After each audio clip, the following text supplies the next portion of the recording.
Let's send it over to Kobe and Phreak to break down the biggest plays in TSM's Game 2 win. And thanks very much, Riv. And TSM playing it pretty much like the last time. 2-0 victory, of course, incredibly well played by them. The objective-focused game. Oh, yeah. Yeah, and CLG basically sacrificing objectives to go late game Vayne, late game Nasus. I've never seen sacrificing objectives for Nasus Q stacks work out. A lot of people really like to do that, though. I've seen it tried a few times.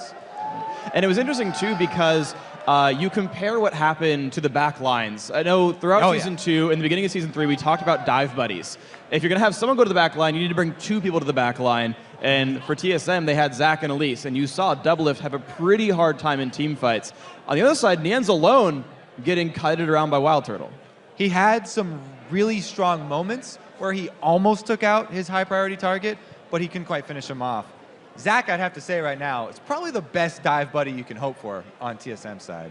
He's nice. He's a good friend. He gets nice and big. He can wrap you up, be a good friend. So let's actually start talking about the actual team fights we had in this game. The first clip actually went really well for CLG. It's a really scattered team fight. They pick up an ace. Let's put that on your screen right here because it's CLG getting the fight they actually wanted. All right, so this is where CLG, like Jad said, was almost about to come back in the game here. They had been bleeding objectives all game long. TSM controlled the dragon once again. They took turrets once again. But this is where CLG make their move. They catch out dyrus, staying a little too long at one of those turrets. This is after doublelift has already chased him all the way from that outer bottom turret. And we see him continue the chase here as the entire map goes down bottom. Everybody's rushing to this point of conflict.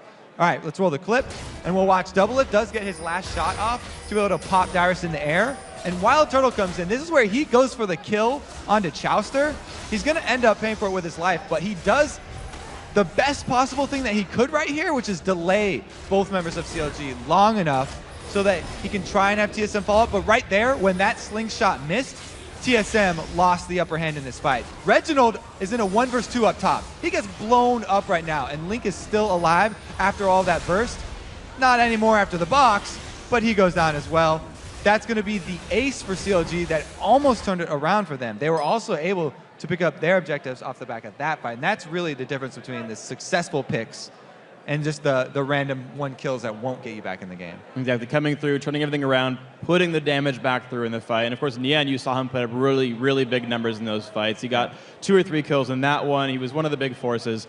But of course, not every fight went well for CLG. We actually have one more clip of their attempted 4v5 at Baron, if we can get that on your screen, guys. This was not as good for CLG. Okay, so this is TSM talking about taking picks and then going for objectives after. They caught Chowster and bigfatlp in their jungle, and they chased down bigfatlp instead of Chowster. oddone made the decision to let Chowster go with his oracles. They took out the jungler. After the smite's down, they force a 4v5 Baron. They can take it so quickly because at this point in the game, wildturtle's got plenty of damage, and dyrus can tank up the Baron very easily. Now, they time this counter very well as well. Dyrus stops hitting Baron, starts charging up his elastic slingshot as he just has the confidence in oddone to finish off the Baron. And he gets a great counter initiation while CLG try to close in. All right, let's roll this one slowly, and you can see how well TSM communicate this one. 2 members finish off the Baron. Dyrus goes for the counter initiate. They're able to zone off Link for his Zanyas, and Reggie immediately collapses back. This is where you think CLG might have a chance because Nien's zoning out wildturtle. Link comes in, blows up the support. Hey, they've got a kill already. doublelift right now is chasing down Reggie to try and defend Chowster, but Chowster's already dead. Reggie got him. Now he's going to return to the fight, and doublelift runs headlong into 3 members of TSM. Reggie comes in from the back to finish him off, and that was a Baron turned into 4 kills after just 1 pick.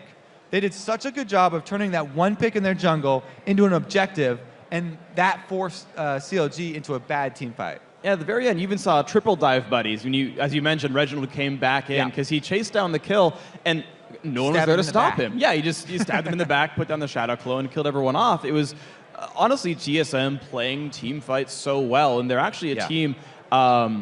who actually tend to get more assists per kill. Most of their kills actually come from team fights than the average team in the North American LCS.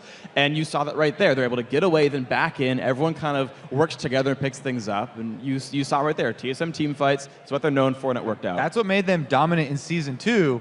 And, going back to their Season 2 style, that's exactly what they wanted because they came out ahead last time at PAX.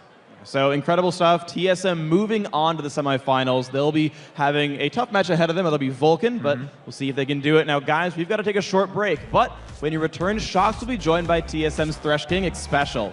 Then it's time for our second quarterfinal fight, Curse versus Team Dignitas. Now, don't go anywhere because the North American League of Legends Championship Series will be right back.